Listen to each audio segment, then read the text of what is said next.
Hello, this is a webinar on the book Better Than Carrots or Sticks: Restorative Practices for Positive Classroom Management.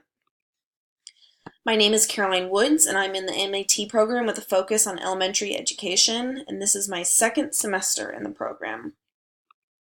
The book Better Than Carrots or Sticks: Restorative Practices for Positive Classroom Management is written by Dominic Smith, a Director of Student Services at Health Sciences High and Middle College, Douglas Fisher, Professor of Educational Leadership at San Diego University and a teacher leader at Health Sciences and Middle College, and Nancy Frey, Professor of Educational Leadership at San Diego State University and a teacher leader at Health Sciences High and Middle College. I picked this book because I wanted a book that focused on classroom management. I felt as if I had some issues with this in my field placement during my first semester, and I feel like it really has given me great techniques and strategies to use. The central premise of the book is to give all teachers the tools to ensure that their classroom is welcoming, enriching, and constructive. In order to create this type of classroom, teachers build upon collective respect and focus on student achievement. To summarize the book, the authors aim to show how to implement classroom management that is effective long-term. Implementing classroom management does not mean using the method of punishment and reward, but rather having teachers and students work collaboratively to change and fix behavioral issues. The book provides real-life examples of how restorative practice has a much better long-term effect on students than the traditional method of encouraging good behavior and discouraging bad by doling out rewards and punishments. One of the main points in the book is relationship building between teacher and student. And to do this, you need to have an invitational education with trust, respect, optimism, and intentionality. The student and teacher need to feel safe in their environment. We strive to be our best every day, but know that everyone will have a bad day, and that is going to be okay. Show respect, and it'll be shown to you. Model this behavior for your students. Optimism. Believe in your students and believe they have the ability to learn. And have intentionality means to act on your optimism and make your belief that every student can achieve a reality. Be intentional in your instruction. Also, build this relationship by knowing your student's name. Make sure you know all your students' names, by the end of the first week. Bring the right attitude to school. Have student surveys. This can get you able to know your students better and can be fun for everyone involved. Attend extracurricular activities. Your students will see you there and see that you care and are invested in their career at school. And a quote from the book is, "Students know when they are loved and can tell when they're just being tolerated." I think this is a big factor in the relationship between teacher and student. Another main point of the book was to establish classroom procedure and expectations. If you want students to behave, they need quality instruction that captures their attention and engages them in the content. Purposeful learning. For purposeful learning to occur, students need relevant learning targets. When students know what they are expected to learn, why they are expected to learn it, and how they can demonstrate what they have learned, they pay closer attention to their work and engage in less misbehavior. Collaborative learning. Create a classroom driven by discussion rather than distraction.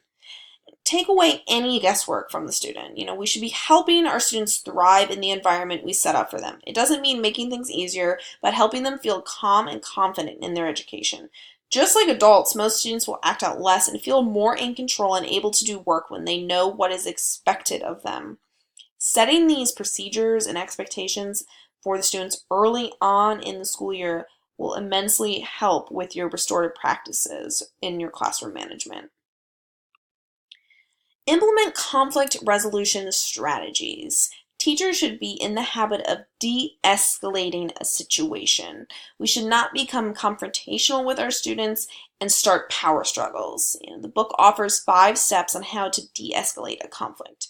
1. Looking. Make eye contact with your student. Naming. Talk quietly with your student and name the problem behavior. Questioning. Ask the student what they should be doing at the moment. Commanding. Inform the student what needs to be done and possibly let them know the consequences if they do not change the behavior. and directing physically prevent the problem or make it less able to happen. The book gives an example of separating two students who were fighting. Always name a replacement behavior when you're dealing with conflict resolutions. Again, no guesswork for the students. And in conflict resolution with restorative practices, we really want to focus on being proactive instead of reactive. Know when a situation is going to arise and prevent that situation. One of the last areas that was talked about in the book was creating a mindset for restorative practices. If you really want to implement this in your classroom, you need to have a mindset for it. And this can be more difficult than it sounds, since we learn our belief of discipline through our childhood. The book discusses how discipline is informed by the sense of fairness, and the sense has been shown to appear in children as young as 15 months. So from a very young age, we, see what's fair and what's not fair. And even as adults, we're not that far away from shouting, that's not fair in our heads. So when students violate our respect or by not listening or following the guidelines of the class or school, some might be quick to feel anger or sadness. But we as teachers need to remember to not take it personal and understand that restorative practices take time and are worth it in the long run for everyone involved. It's also important for our mindset of restorative practice to empower everyone involved when handling these practices. We want everyone to feel like they have the power to change their behavior and fix it and understand why the behavior is happening. The book states, we must let go of the idea that accountability equals punishment, meaning teach them a lesson, and instead help students progress from acting out to remorse and repair. Meaning you want the student to be able to say, I'm sorry and I want to make amends. And overall, be welcoming with your students. We all know when we are welcomed or not, so it is important that we make each of our students feel welcomed in the classroom.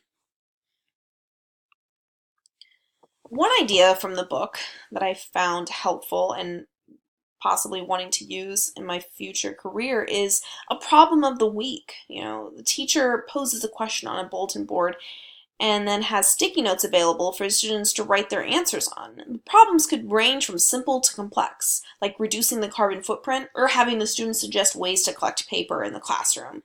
It really seems like it could create a great collaborative climate within the classroom and help with your restorative practices. Another strategy is the 2x10 strategy, which I've been reading a lot about in other classes. And it's to spend 2 minutes a day for 10 consecutive days talking with the student about anything they want, preferably not about school. This strategy is a great way to start getting to know certain students on a deeper level. Get them to see that you do care and are invested in their education. Students react so positively when you are able to say something to them about what they like. Just remembering a pet's name and asking them about that pet will boost their confidence and show them that you care.